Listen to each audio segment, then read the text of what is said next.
Assalamualaikum warahmatullahi wabarakatuh. Selamat pagi anak-anak semua. Waalaikumsalam. Pagi Bang. Waalaikumsalam warahmatullahi wabarakatuh. Alhamdulillah kita telah bergabung lagi di kegiatan virtual proses pembelajaran melalui kegiatan sinkron secara daring melalui aplikasi Zoom Meeting. Baiklah anak-anak semua, semoga kalian tetap dalam keadaan sehat, semangat dan tetap menjaga kesehatan. Dan sebelumnya Bapak akan mengecek kehadiran kalian dulu ya di sini. Wahyu Agil ada ya. Wahyu Trisnadi ada. Berarti ada 2 orang yang sebelum kita mulai proses kegiatan belajar mengajar kita secara virtual ini, marilah kita berdoa dulu sesuai dengan ajaran dan agama kita masing-masing. Untuk memimpin doa, saya minta salah satu dari kalian. Tadi yang pertama ini gabung siapa lah yang Fami. Amin.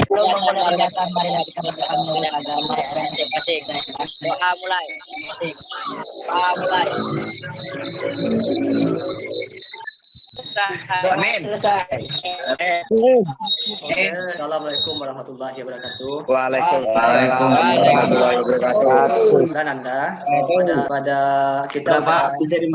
pertemuan selanjutnya sebelumnya kita sudah membahas tentang diagnosis atau beberapa kerusakan-kerusakan yang terjadi pada sistem pendidikan. Pada pertemuan hari ini kita akan mengadakan untuk materi diskusi telah saya kirim kepada kalian melalui WA Group dan Google Classroom kemarin ya, ada berupa video diagnosis kerusakan dan kalian telah melihat dan telah kalian lihat masing-masing kelompok yang terbagi dari 3 kelompok. Jadi tugas kalian hari ini adalah mendiskusikan hasil temuan dari pengamatan video yang saya kirim melalui Google Classroom ya. Adapun tujuan yang akan kita capai dalam kegiatan diskusi ini tentang mendiagnosis kerusakan sistem pendinginan kendaraan adalah tujuannya yang pertama di bidang aspek kognitif. Yang pertama diharapkan peserta didik dapat mendeteksi letak kerusakan sistem pendinginan kendaraan. Kedua, peserta didik dapat merumuskan cara perbaikan kerusakan pada komponen sistem pendinginan kendaraan. Yang bertugas sebagai penyaji sekarang adalah kelompok 1. Sekarang silakan kelompok 1 perwakilan untuk menyampaikan hasil diskusi kalian ke kelompok 1 dan dapat. Nama saya Alfian. Saya ingin membacakan kami menyimpulkan sistem pendinginan yang digunakan adalah sistem pendinginan radiator proporsional. Hal ini disebabkan adanya sirkulasi air dan pendingin air dalam radiatornya dilakukan dengan pompa air dan kipas yang selalu berputar karena putaran kipas tidak menggunakan sensor elektrik melainkan langsung terhubung dengan full engkol melalui sabuk. Dalam video menjelaskan temperatur air sistem pendingin mengalami panas yang berlebihan sementara pompa air dan kipas angin bekerja dengan baik, tidak juga mengurangi jumlah air dalam radiator. Maka kami menyimpulkan kerusakan terjadi pada di dalam katot tetap tidak dapat membuka walaupun dalam terjek terlalu panas. Hal ini disebabkan oleh pada katot termotat atau bergerak. Dan terima kasih. Oke, baiklah anak-anak semua. Jadi itulah tadi hasil paparan diskusi pembahasan dari kelompok 1. Selanjutnya silahkan dari kelompok lain memberikan sebuah tanggapan atau pertanyaan. Nanti tanggapan dan pertanyaannya itu akan dijawab oleh kelompok 1. Silakan. Saya sebutkan nama kamu dari kelompok berapa dan bila apa pertanyaannya? Nama saya Sani Kurniawan dari kelompok 2. Oke, silakan Pak Kurniawan. Apa pertanyaannya? Bagaimana cara memastikan kalau kartu rusak? Bisa langsung ditanggapi kelompok 1. Saya dari kelompok 1 menjawab pertanyaan. Dibuktikan dengan melihat kinerja pompa air bekerja dengan baik, tetapi air tidak dapat bersikusi menuju warga. Dipahami, Fahmi tadi bertanya ya? Atau ini tanggapan dari apa? Tanggapan dari peserta lain? Agil, saya Agil ya?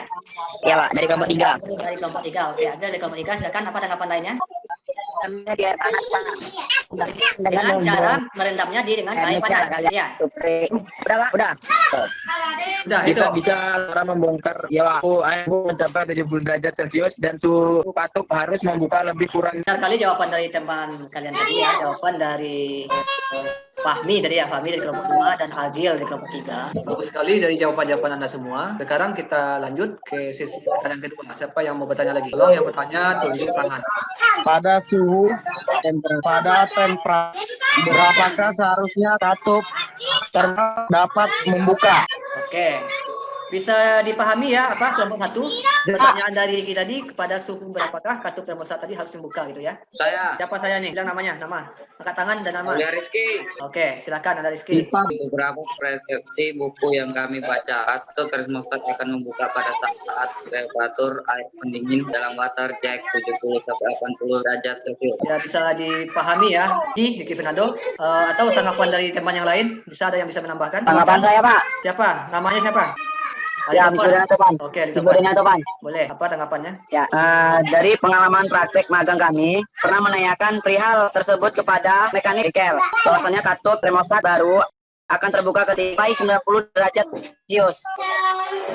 Iya, betul sekali ya. Jadi betul dari Rizky dan Ostian. Jadi memang kalau untuk katup itu sebenarnya kita nggak bisa terfokus berapa derajat harus terbuka gitu ya. Itu harus dikondisikan dengan jenis kendaraan atau jenis mesin. Ya di sini kita memakai itu 70 sampai 85 kali ya. Kalau di buku yang saya itu jenis kendaraan yang di sana Ya. jenis kendaraan apa. Mungkin kalau yang di Alitopan jenis kendaraannya beda lagi.